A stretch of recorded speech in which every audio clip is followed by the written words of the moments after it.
All it took was a difference of a few seconds for the inevitable battle to begin.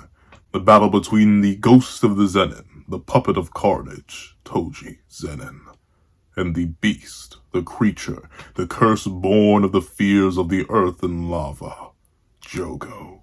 Who shall win? What's up, guys? And here we are to do a panel breakdown of Jogo and tojifushiguro, or Zenin, whichever you prefer. And why ultimately, I don't think the battle's actually that close at all. But of course, let's not waste any more time and let's hop right into it. The thing with both the Jogo and Toji is that they're kind of weird power-wise, because they either have insane high ends or like non-existent stuff. But usually we're gonna find ourselves falling somewhere in between. So for Jogo, the easier to cover, he has about 4 major fights in the entire series, and I'd say 3 of them, 4 of them, do they even really count as fights? Either Jogo's getting no-diffed or he's no-diffing somebody. So, for the first major battle in the entire series that we get with Jogo, it is Jogo versus Gojo. Now, I don't think I need to convince you on the common idea that Jogo does not actually scale to Gojo at all. Like, legit, not at all. Like, he does no damage to him, ever. Like, literally throughout their entire interactions in the entire series, they never actually connect. Mainly because Gojo toys with him the entire time across both their encounters. So you cannot scale Jogo to Gojo at all. The only thing you could hypothetically get for Jogo is the fact that he was able to eat a casual red from Gojo. I mean, that's nice. It's sweet. But ultimately, it's not going to matter all too much. And you'll figure out why that doesn't matter too much very, very soon. The next major encounter he obviously has is against, unfortunately, Gojo again, when he has the backup of Hanami, Mahito, and Choso. And once again, you run into the same issue where Jogo doesn't actually scale anywhere because he doesn't actually do any damage to Gojo. Even with domain amplification, he never actually manages to breach the barrier. And the one time he does, Gojo dodges him. So once again, Jogo simply does not scale to Gojo.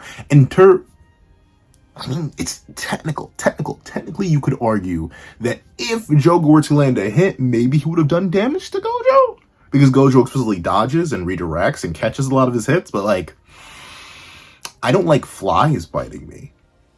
Does that mean I'm going to sit there and let them bite me, even though they could technically do damage? Essentially, all I'm saying is Jogo doesn't scale to Gojo at all.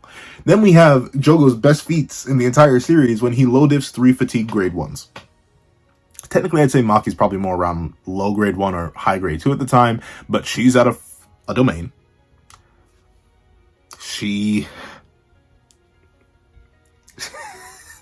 I want to say she gets Jogo'd, but like, to be fair, they all get Jogo'd. Nanami gets Jogo'd. Nabito gets Jogo'd. Nanami gets Jogo'd. They all get Jogo'd. But the thing with the Jogoing is, once again, they are right after Dagon's domain. They just took a whole bunch of damage in there. Nabito's missing an arm. Nanami's missing an eye and a majority of his body. And Maki, while she's the least worst for wear, is ultimately way too weak to scale Jogo anywhere. Once again, very, very low on the power scale, especially in regards to the characters we're talking about today. So Jogo low diffing all of them, once again, doesn't necessarily scale them anywhere. And then his next battle is against Sukuna. 15-finger Sukuna. You can once again scale the man nowhere off of that. He never lands a singular hit. Remember, that is the entire stipulation for that battle. If Joe is able to land a single hit, Sukuna will do what he wants for that limited period where he's in control. Never happens. Simply never once. They do not ever connect. Well, Sukuna connects. Sukuna connects a lot, but Jogo never connects, whether it be with his Maxim, whether it be with basic techniques, and he doesn't even try his domain. And that's it. Those are the only fights Jogo gets in the entire series. Unless you want to include him, like, low-diffing some random regular human beings in that cafe, Jogo kind of scales nowhere. I mean, he scales above grade 1 level. And don't get me wrong, even I think that Nabito would have eventually lost. It's just that Jogo would have a hard time catching him. He would probably have to open domain for that. And I don't think Falling Blossom Emotion would have done enough to survive. Nabito wasn't going to survive Jogo, no matter what. But still, scaling just above grade 1s is fantastic. Not necessarily that good in terms of raw power. And Toji, unfortunately, while you could argue he doesn't have much better scaling, he still has much better scaling when it comes to raw power. And I talk about it in a couple different ways. Not only does he have certain things that allow him to essentially ignore the raw durability and the raw power of certain things that he'd be interacting with through a certain blade of his, but also he has access to a little thing I like to call just the raw gains. And by raw gains, I mean like the man's a monster physically. Notably, Jogo is the most fragile of all the disaster curses by a long shot. Hanami is explicitly stated in an external databook statement from Gege himself. Well, not a databook statement. It's a statement from the extra of the manga that reveals that if Jogo were to have taken the same onslaught of damage that Hanami did, and I'm not talking about the whole onslaught of like, you know, the piercing blood of Inumaki, of Megami's divine... No, the onslaught of the couple black flashes that Ishidori landed and Todo's playful cloud strike, Jogo would have instantly died. So it doesn't take much to actually exercise Jogo. You just need to be able to hit him. Hit him a lot, admittedly, but hit him. And Toji has shown that he's able to, with weapons that do not negate durability, with playful cloud, just brutalize Dagon, who should be much more bulky than Jogo, if Jogo's durability or lack thereof is any indication. And he was able to do that with, once again, Playful Cloud. Not something that can actually instantaneously tear through Jogo. And another thing with our main man here, he also is able to scale directly above grade 1s when it comes to Toji. Like, lowballing Team Gojo and Geto as much as possible. Geto, in that little description, reveals that he is in fact a grade 1. That's where we get the whole special grade, grade 1, grade 2, and you get the explanation of curse spirit manipulation and why Geto believes he can take Toji's curse from him, ultimately to fail. They're both grade 1s. You may be able to argue Gojo's special grade at the time, even though they're stated as equals, so technically you have to argue Gojo's grade 1 too, and there's a whole complicated matter behind that. But here's the thing. If you want to downplay Toji, you simply say they're both grade 1s. But if you want to highball Toji, or even just go with the narrative that Gojo is a special grade because he's the Gojo clan wielder of the Limitless and the Six Eyes, Toji, with just a random pokey poke, yeah, he's able to pierce through Satoru Gojo's durability. And remember, Satoru Gojo, despite having not mastered his abilities yet, he still has the Six Eyes. His curse energy loss is essentially near 0. So after that lucky cheap shot that Toji got against Gojo at the start of this fight when the guard was down, for the rest of that battle, Gojo was on guard, and Toji was still able to casually pierce him with non-cursed tools, by the way. He didn't actually use the inverted spear of heaven. He just used a regular pokey poke to just poke. And once again, the raw power of Toji doesn't really matter, because say somehow Jogo's just mystically, magically durable enough, Soul Split Katana. Jogo has a soul. His soul ain't that durable. He's gonna get slashed. So ultimately, the raw power of Toji is somewhat irrelevant when you put in Soul Split Katana, but I do believe you can make the argument, whether it be with Playful Cloud, whether it be with the Inverted Spear of Heaven, whether it be with, like, a regular katana. Legitimately, Toji could just, and bada bing, bada boom, Jogo's going to be taking damage. And I do believe it's not too blasphemous a statement to say that Toji scales above Todo, wielding Playful Cloud. I don't think that's too disingenuous to say. But enough about their raw power. Let's talk about their speed. So the thing with speed for both of these characters is that they are arguably some of the fastest characters in the series, weirdly enough. I wouldn't put Jogo too high in terms of speed in the series, but he is relatively high. Notably, once again, due to Jogo's general lack of direct scaling to either of the strongest that he fights, whether it be Gojo or Sukuna, it's pretty much impossible to scale him to them, because once again, he doesn't land a single attack on him. And any attacks that land on Gojo are simply because of the fact that he doesn't feel like dodging because he has the infinity up. And the moment Jogo gets domain implication, hypothetically bots that man down, he doesn't land a single hit anyway. So scaling-wise, once again, unfortunately, you can't really scale Jogo to Gojo, and need I remind you, once again, that Sukuna simply dodged every single one of Jogo's hits. Not a single one of them connected, the main stipulation of their entire battle. And thusly, Jogo does not scale to Sukuna. However, he does scale to, maybe, healthy Naobito. Maybe. The reason I say that is because Dagon says that this guy may be faster than Jogo when he's talking about a fully, a little bit inebriated Naobito who is punching on him faster than Dagon can react and forces Dagon to open domain on his belly button because he can't actually use his hands to perform the proper hand seal. So Jogo is around Nabito tiers of speed. We even see that casual Jogo is not enough to deal with one-arm Nabito, and one-arm Nabito was not the second fastest sorcerer, it was specifically two-arm Nabito. So he did take a nerf post-Dagon domain, and Jogo, despite what the anime would try to trick you to believe, did actually struggle a little bit with catching Nabito. Nabito was able to blitz around him a little bit, but Jogo had enough area control and enough raw speed that he could tag Nabito, which is good stuff. Once again, very few characters in the verse can arguably be scaled to Nabito. With Nabito's second fastest sorcerer statement, think of pretty much every other sorcerer with known abilities. The only weird ones are like Yuta and Yuki. They're the weird arguments sorcerer-wise because Yuki's very, very unknown, and Yuta was away in Africa at the time, though modern Yuta was shown before the statement was made, so Nabito being the second fastest, it's kind of up in the air, but Jogo being scaled directly to Nabito, who is the second fastest modern sorcerer, very impressive. Good stuff. Toji's faster. Toji's faster. Now, you may be wondering what I mean by this. Well, remember, stated that Toji at any time, meaning post his prime, while Nabito was likely still in his prime, or at least just leaving it, could have destroyed the Zenin clan at any moment. Anytime. He could have just shown up one day and been like, y'all ain't paying me enough, and just immediately annihilated them all. Which means that he could have taken on a more prime Nabito than the one who stayed to be the second fastest sorcerer. Now, admittedly, age and power/speed correlation in Jujutsu Kaisen is kind of weird. Don't get me wrong, we don't know if it's kind of like a Bleach thing where the older characters get, the stronger they become, or like an Asgardian Marvel thing where the older they get, the stronger and faster they become, or if it's more like an everything else thing where the older you get, the further away you get from your prime, the weaker you get, like a Naruto, or arguably things like a Seven Deadly Sins.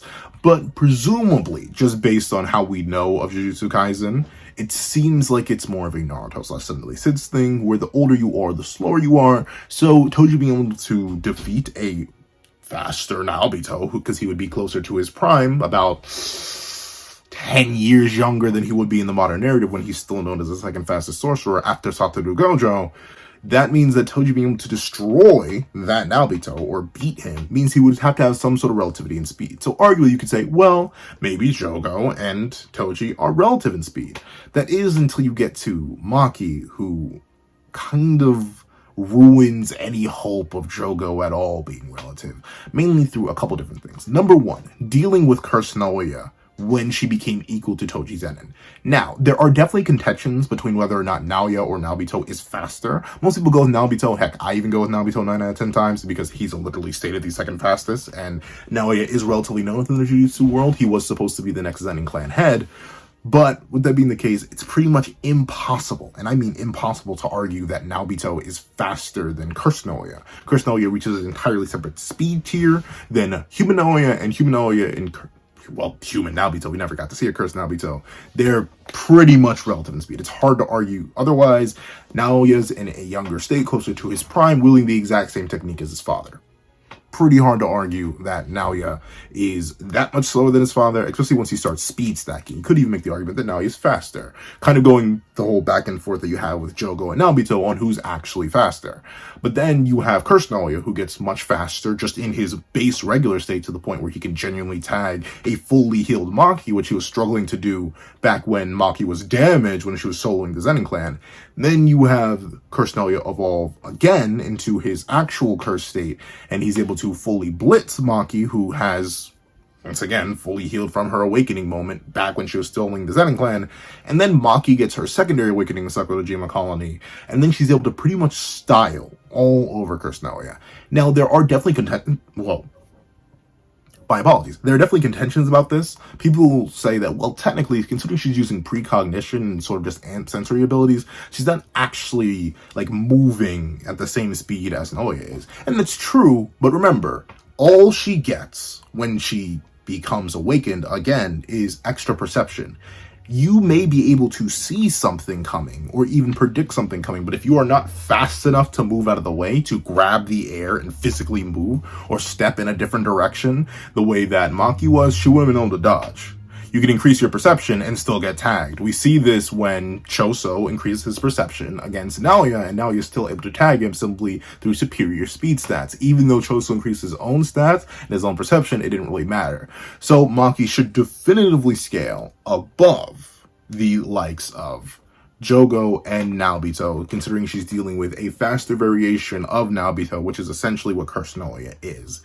And it gets even worse because then you have Maki doing things like reacting to noise lightning, something that Jogo could never be implied to do. You have something like Maki actually being able to tag a 15-finger variation who claims their physical movement is just fine. Do I believe their cursed energy output is lower? Yes.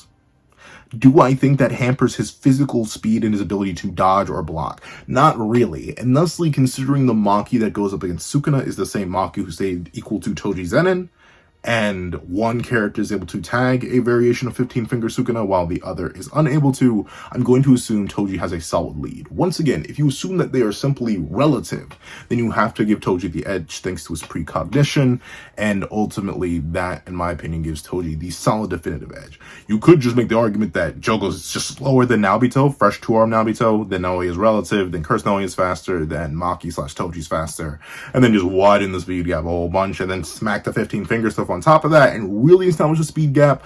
But at best, Toji's faster, or relative to Jogo with precog, which will make him naturally faster and not allow Jogo to hit him, because if Jogo and him are relative in raw speed stats, but then the precog is enough to send Toji or Maki over the limit in terms of dodging literally anything and everything that someone who's relative, if not superior to them in speed, has to offer, like Curse Naoya, then you have to basically concede that Jogo could never actually tag Toji. So in terms of raw speed, I once again have to give Toji the advantage, just like I gave Toji the advantage in terms of raw power through being able to harm high grade ones or special grades higher than Jogo did, considering Jogo took on fatigue grade ones while Toji took on fresh grade ones with better abilities. So let's move into the final category, their abilities.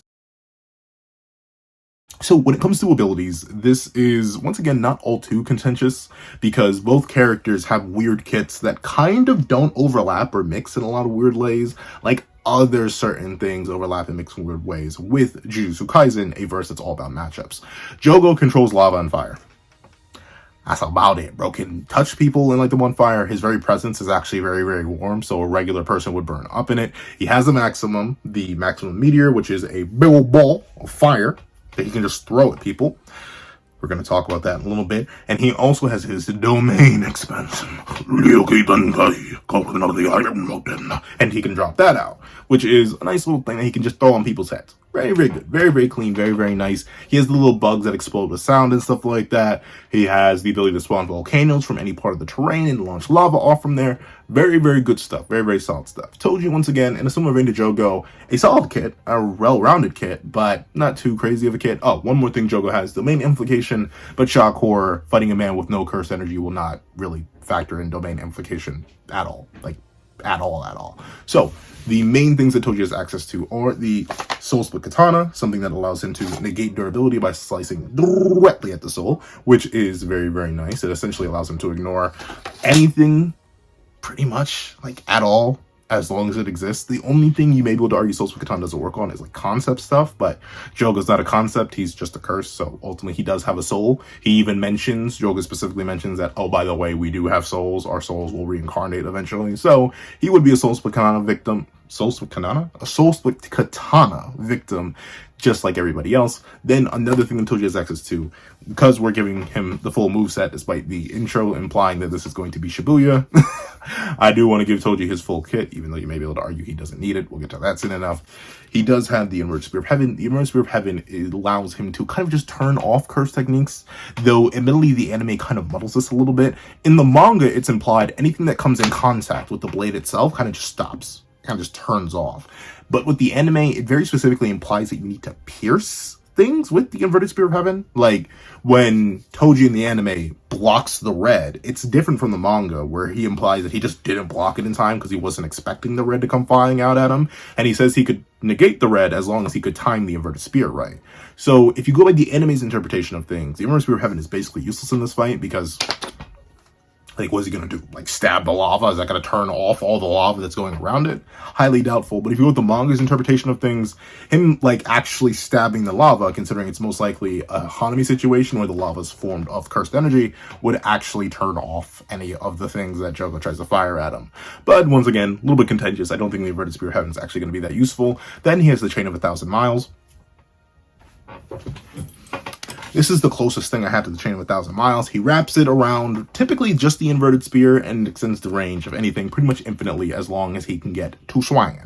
And then that's kind of it. He has the 4D curse that he keeps on him at all times. Not the 4D, as in it's literally like a 4th-dimensional creature, but a 4-dimensional stomach having inventory curse thingamajig that wraps around his body and does the yappa yappa and lets him to carry all of his curse tools at any means and whim. And also within that curse, he has a random assortment of little weapons. He has a random little pokey poke. He has a whole actual just regular katana that he pierces Gojo with, and he has Joker's neutral special, let's put it that way. So overall, Toji's kit, solid enough. The special abilities he has are precognition, air hopping, and no curse energy. Essentially meaning he can't be sensed properly. You can sense him by his weapons, but the effectiveness of this is kind of, I don't want to say irrelevant. It's somewhat irrelevant. We haven't seen, at least for people who we know are very sensory adept, the fact that Toji or Maki, the heavenly restriction users with 0 curse energy, have weapons on them allows for very general tracking. Like, you know where their general position in space is, but you cannot tell how they're going to punch you like you can with most people who wield cursed energy. So, solid perks overall, but still not all too crazy in this battle in particular. But we've covered their power, we've covered their speed, we've covered their abilities. Let's not waste any more time and let's hop right into the battle itself. So, the thing about this battle right here is that Jogo loses. And he loses badly. Now, here's the thing, right? Realize that everything that Jogo has to offer is either way too slow to ever hit Toji, and Jogo's not that durable. You run into that beautiful, amazing, top-tier wombo combo, where Jogo will once again run into a situation where he literally cannot land a hit on his opponent, and literally every single hit that Toji lands on him has the potential to be lethal.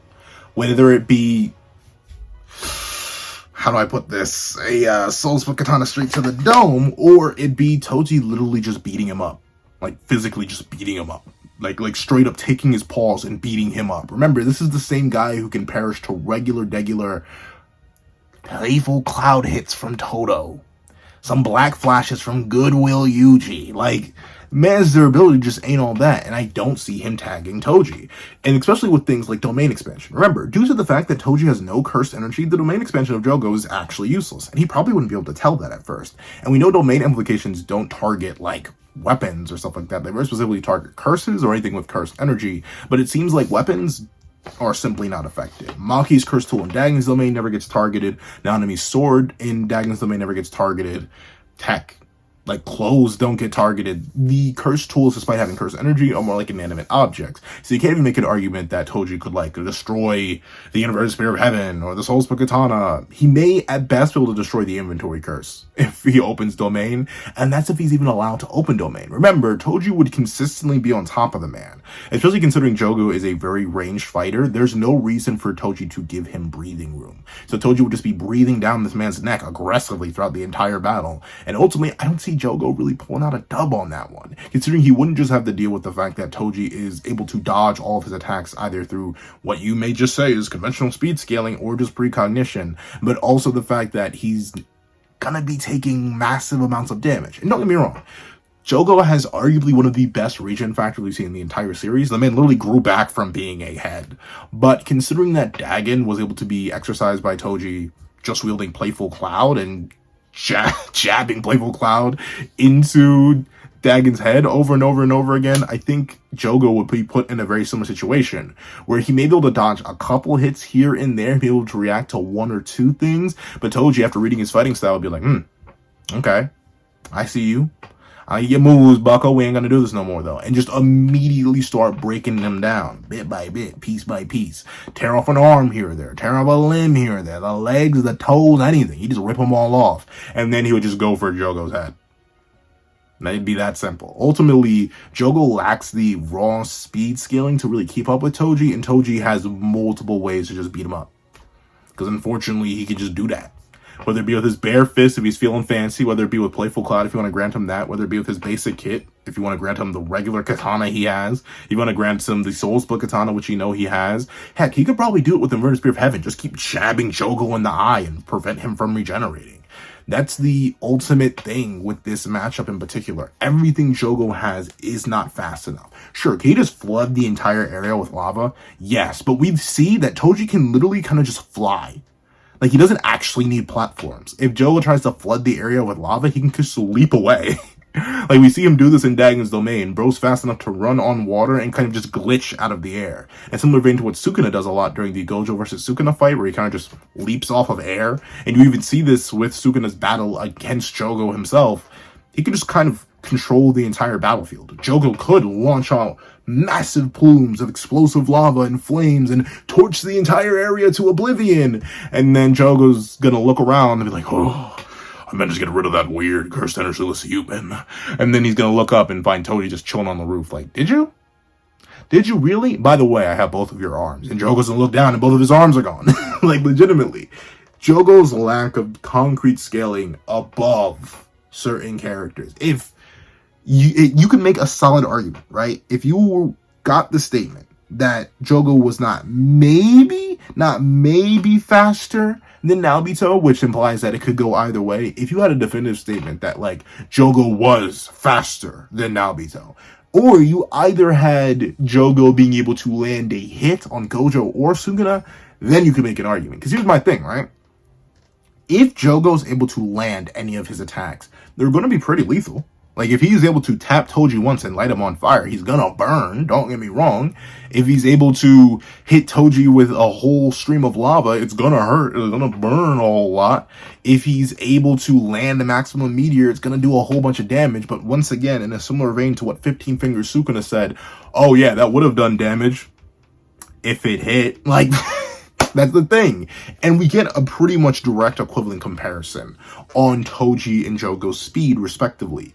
Especially in comparison between the two. While one's whole stipulation is landing a hit on someone who's being playful, and another person is fighting against a Sukuna who's being playful. If you think the bodies don't matter, if you think the cursed energy reinforcement is uniform across Megumi's body and Yuji's body, you ignore the fact that base physicals do play a role in cursed energy reinforcement. 15 Finger Maguna with no physical hampering is the same as 15 Finger Yuji Kuna. Maki, who's the direct equivalent to Toji Zenin, was able to land a hit on Maguna. Did it do much damage? No. But she wasn't completely outclassed. She was able to land hits and exchange blocks and blows. And Toji would be able to do the exact same thing via his equivalency to Maki. Jogo could do nothing of the sort when Sukuna was explicitly playing with him. And don't get me wrong, I don't think Sukuna was taking Maki or Yuji seriously either. He very clearly wasn't. But in two scenarios, with two of the same character, one character is able to land a hit while the other isn't. The raw speed, the raw velocity of tojifushiguro is more than enough to handle Jogo, considering it would literally just be a run back of 15 Finger Yuji Kuna against Jogo. Jogo would be trying to launch fire attacks. He'd be trying to throw a maximum meteor. He'd be trying everything in the book. And Toji would just keep dodging, keep avoiding, and eventually just hit him. Like, that's all it takes. One solid hit from Soul Split Katana, and Jogo may not be able to heal that. His soul would be damaged. So thusly, oh no, his arm is gone, it's permanently gone. If it's hit by Soul Split. Though admittedly, Toji doesn't use Soul Split that often in character. He's not like Maki. That's not his main weapon. So he would probably get hit by a couple different slashes from a couple different weapons. From inverted spear, to the regular katana, to the regular poke. There are a bunch of different things that Jogo would get hit with, and then Toji would get bored and actually whip out Soul Split and just load him. And then that'd be it. There'd be nothing else for Toji to really have to worry about in this contest. And that's why I do think ultimately it is kind of a mismatch. And honestly, I'm low-key being kind of generous. If you want to argue that the stat disparity between true form Mahito and Jogo is bigger because Jogo admits that Mahito is going to be stronger, you think stronger includes all stats including speed, you can make a pretty solid argument that 120% Yuji would be superior to Jogo at speed, and then you run into the issue of, oh, well, if 120% Yuji is superior to Jogo and speed, then you have 120% falling beneath liberated Yuji, damage liberated Yuji, and damage liberated Yuji is slower than Maki, who's Toji's equivalent. So you have this problem, just domino effect. I was trying to be as generous to Jogo as possible without just blatantly slapping him off and giving him insane, crazy hype. So ultimately, I don't think there's any way for Jogo to win. Toji has too many win cons, while Jogo has zero. His maximum meteor is too slow. His domain would not work. and ultimately he would not be able to land a single hit on the heavenly restricted beast of the Zenin, the man who left it all behind. However, that's what I think. Please, what you guys think in the comment section down below. Do you guys think I was slopping off Toji too much, that Jogo would just tag him once and absolutely low diff him? Do you guys think I gave Jogo too much slop, and ultimately he had a little bit more humbling before he got this rumbling, if you know what I'm talking about? Please let me know all that and more in the comment section down below. If you made it all the way to the end of the video, please do me a favor and leave Joe no in the comment section down below. I want to thank you guys so much for watching once again. Please remember to leave a like, share, comment, and subscribe, and make sure you hit that notification bell so you do not miss out on any videos that come to the channel. Also, I do have a Patreon down below. You support videos as $1 a month. You can exclusive videos, early content, and more. You also become a member of the channel for as low as $3 a month to get the same perks and more. Now, I want to thank you guys so much for watching once again, and I hope you guys have a wonderful day. This is That Guy with the Pencil, writing off. I'd like to give a thank you to our $3 members, Recliner Plays and Red Bull 4765. I'd like to give another thank you to our $5 patrons, Winter, Victor, Sean, Midnight Gem Lord, Kevin, and Demix LND. I'd like to give a hefty old thank you to our $10 patrons, Robbie Uchiha, Joaquin, and Idem Okami. I'd like to give another final thank you to our $25 member, Alex Ice Rose. And a final scrumdiddlyumptious gargantuan thank you to our $25 patrons, Igneal and Calvin Elder.